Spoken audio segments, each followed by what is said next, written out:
नमस्कार। Scope of human geography या मानव भूगोल के विषय क्षेत्र पार्ट 1 में हमने जीन ब्रूंच द्वारा मानव भूगोल के तथ्यों का अध्ययन किया और आज पार्ट 2 में हम हंटिंगटन द्वारा मानव भूगोल के तथ्यों का जो विवरण दिया गया है उसका अध्ययन करेंगे।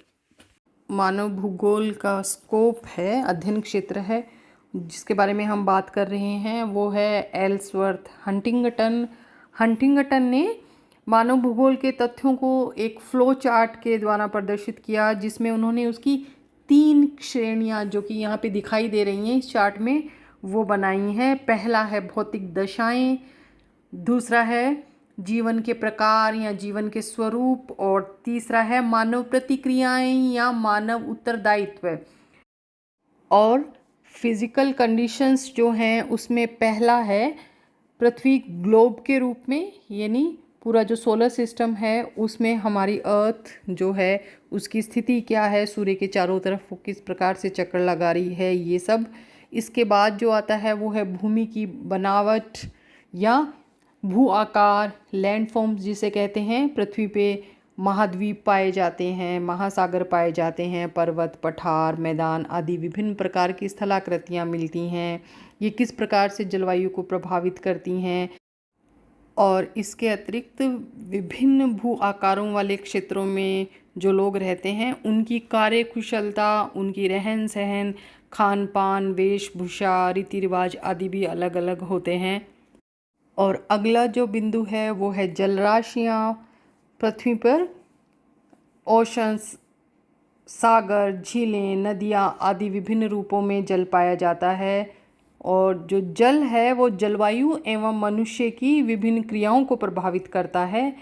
नदियों के द्वारा उपजाऊ मैदानों का निर्माण होता है, विभिन्न फसलों का उत्पादन उन क्षेत्रों में होता है और इसके साथ ही साथ जो महासागरीय तटीय क्षेत्र होते हैं उन क्षेत्रों में सम जलवायु पाई जाती है और महासागरों से दूर जाने पे उन क्षेत्रों में महाद्वीपीयता की स्थिति आ जाती है जिससे उन क्षेत्रों की जलवायु विषम एवं कठोर हो जाती है।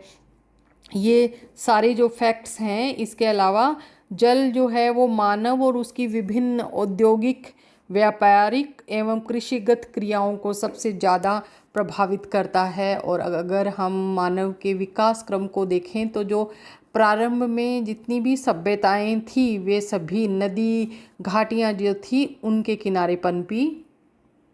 और अगला जो बिंदु है वो है मिट्टी एवं खनिज पदार्थ। मिट्टी पर ही मानवीय व्यवसाय एवं मानवीय बस्तियों का विकास होता है। खनिजों पर किसी देश का व्यापारिक एवं औद्योगिक विकास निर्भर करता है। अतः मिट्टी तथा खनिज मानवीय रहन सहन एवं मानवीय आर्थिक क्रियाओं को प्रभावित करते हैं। इसके बाद नेक्स्ट जो बिंदु है वो है जलवायु। कृषि में अलग अलग फसलों का उत्पादन, मानवीय बस्तियों का विकास, विभिन्न औद्योगिक एवं व्यापारिक क्रियाओं का संचालन आदि ये सारी जो चीज़ें हैं वो जलवायु पे निर्भर करती हैं। यदि अनुकूल या उत्तम जलवायु है तो वहाँ पे ये सारी जो तथ्य हैं इनका विकास बहुत ज़्यादा होगा। और जलवायु जो है वो मानव को सर्वाधिक प्रभावित करने वाला भौतिक तथ्य है।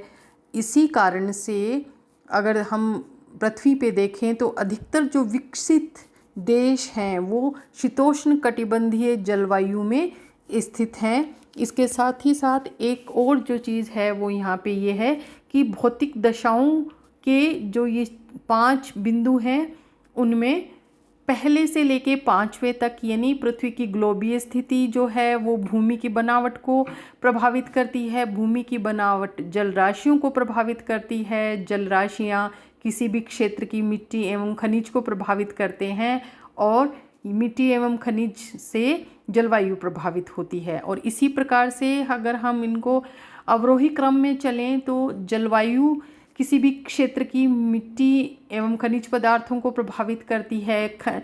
मिट्टियाँ जो होती हैं और जलवायु जो होती हैं वो किसी भी क्षेत्र की जलराशियाँ जो हैं वाटर बॉडीज़ जो हैं उनको प्रभावित करती हैं।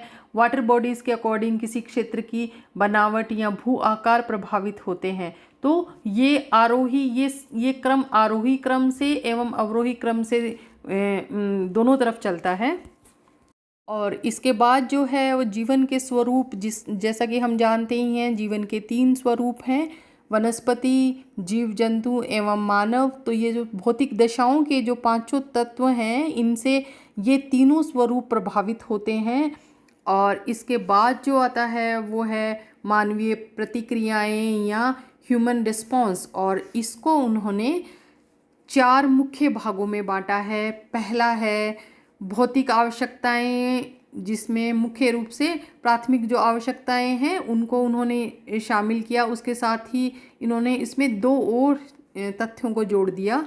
तो उसमें भौतिक आवश्यकताओं में हंटिंगटन ने 5 चीज़ें बताई हैं: भोजन, वस्त्र, आश्रय, औजार एवं यातायात के साधन। इसके बाद आता है मुख्य व्यवसाय, जो इसमें उन्होंने आखेट, मत्स्य व्यवसाय, पशुपालन, कृषि, लकड़ी काटना, खनन, निर्माण उद्योग, व्यापार आदि को शामिल किया। इसके बाद आता है एफिशिएंसी वाले या कार्य कुशलता वाले जो उद्योग हैं, उसमें उन्होंने स्वास्थ्य, सांस्कृतिक प्रेरणा, आमोद प्रमोद, और जो उच्च आवश्यकताएं हैं उसमें उन्होंने सरकार, शिक्षा, विज्ञान, धर्म, कला और साहित्य को शामिल किया।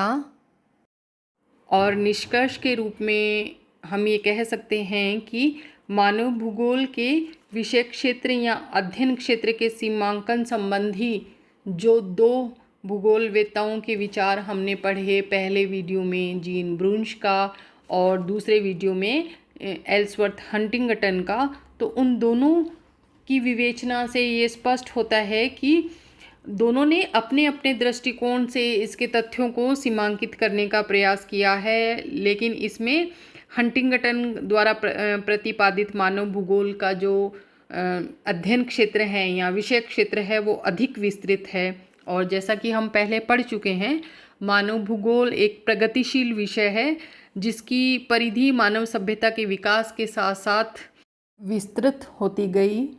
मानवीय आवश्यकताओं के निरंतर वृद्धि से मानव और पर्यावरण के पारस्परिक संबंधों की जटिलता क्रमशः बढ़ती गई। मानव भूगोल के दोनों मौलिक पक्ष, जिसमें पहला है मानव और दूसरा है पर्यावरण, दोनों ही गतिक एवं परिवर्तनशील हैं। अतः मानव भूगोल का जो अध्ययन क्षेत्र है वो निरंतर विकासोन्मुख है। लेकिन अगर हम सार रूप में दोनों विद्वानों के एवं अगर हम अन्य विद्वानों के विषय क्षेत्र का भी अध्ययन करते हैं तो भी इनका जो पूरा सार है उसको निम्न जो बिंदु हैं उनसे समझ सकते हैं। और इसमें पहला जो पॉइंट है वो है मानव वातावरण समायोजन के सिद्धांत, मानव भूगोल का विकास। यानी पहले पॉइंट में हम जितनी भी थियरीज एक तरह से पढ़ते हुए आए हैं, निश्चयवाद, संभववाद, नवनियतिवाद, उनको हम पढ़ें तो वो हमें मानव भूगोल के विकास के बारे में तो बताएंगे ही, इसके साथ साथ मानव ने किस तरह से अपने भौतिक पर्यावरण के साथ समायोजन किया है उसके बारे में भी हमें पता चलेगा। तो उनका अध्ययन इसमें किया जाता है। दूसरा, मानव उद्गम क्षेत्रों और मानव प्रजातियों का अध्ययन किया जाता है कि विश्व में कौन कौन सी प्रजाति किन किन क्षेत्रों में पाई जाती है और उनके वहाँ के पर्यावरण के साथ, भौतिक पर्यावरण के साथ उनका समायोजन किस प्रकार हुआ। इसके बाद अगला जो बिंदु है वो है जनसंख्या अध्ययन, पॉपुलेशन स्टडीज़। इसमें पूरी जो टोटल पॉपुलेशन है वो, उसकी ग्रोथ रेट और विश्व में जनसंख्या का वितरण कहाँ कहाँ कितना है, घनत्व क्या है और घनत्व पे प्रभाव डालने वाले कारक कौन से हैं, सेक्स रेशियो क्या है, एज ग्रुप के अकॉर्डिंग, शारीरिक स्वास्थ्य तथा मानसिक क्षमताओं के अनुसार, प्रवास तथा मिश्रण आदि जो सारे तथ्य हैं इनका अध्ययन इसमें किया जाता है। चौथा जो फैक्ट है वो है प्राकृतिक वातावरण के साथ मानव वर्गों का समायोजन। तो इसके अंतर्गत विभिन्न जो भू आकार हैं, जैसे मैदान, पठार, पर्वतों आदि के साथ मनुष्य ने किस प्रकार समायोजन किया है जलवायु से और इनके द्वारा, और वनस्पति जीव जंतुओं से मानव के संबंध, मिट्टियों से समायोजन, खनिजों, स्थलीय जलराशियों और सागरों से मानव के जो संबंध हैं उनका हम अध्ययन इसके अंतर्गत करते हैं। पांचवा जो पॉइंट है वो है मानव की नितांत आवश्यकता एवं उनका भूगोल, भोजन, वस्त्र एवं मकान, जो 3 प्रमुख आवश्यकताएं हैं मानव की, उनके बारे में अध्ययन करना। और छठा जो है वो है मानव बस्तियां और मार्ग, सेटलमेंट्स एंड हाईवेज के बारे में अध्ययन करना। तो ग्रामीण बस्तियों, नगरीय बस्तियों, इनका अध्ययन हम मानव भूगोल में करते हैं और आगे चलकर उनकी तो प्रमुख मानव भूगोल की प्रमुख शाखा के रूप में भी हम अर्बन ज्योग्राफी को पढ़ते हैं। इसके अतिरिक्त 7वां जो पॉइंट है वो है अर्थव्यवस्था, मानव की अर्थव्यवस्था, और उसमें मानव की जो सभी आर्थिक क्रियाएं हैं, जैसे आखेट, मत्स्य कर्म, पशुपालन, कृषि, निर्माण उद्योग, व्यापार, परिवहन के साधन आदि जो सारी चीज़ें हैं उनका अध्ययन इसमें किया जाता है।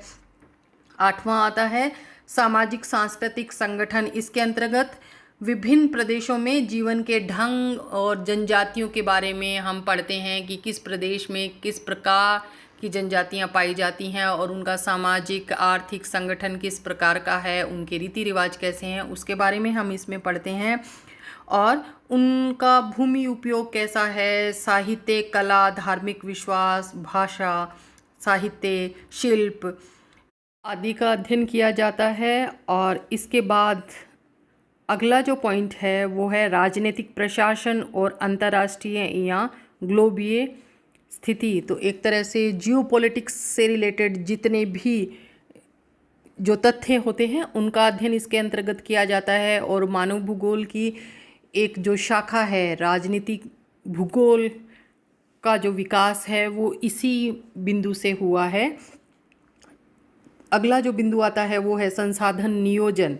इसके अंतर्गत जो रिसोर्स प्लानिंग है for human progress and for sustainability के लिए, इसके अंतर्गत भविष्य में मनुष्यों की आर्थिक, सामाजिक और सांस्कृतिक उन्नति के लिए प्रदेशों के प्राकृतिक संसाधनों का मूल्यांकन, रिसोर्स अप्रेजल यानी पूरे जो संसाधन हैं उनका मूल्यांकन, फिर उनके संरक्षण पे बल, कंजर्वेशन तथा सदुपयोग की योजनाएं भी मानव भूगोल के क्षेत्र के अंतर्गत आती हैं। मानव वर्गों की भावी प्रगति और विकास के उद्देश्यों को लेकर संसाधन योजनाएं भी मानव भूगोल के अंतर्गत बनाई जाती हैं।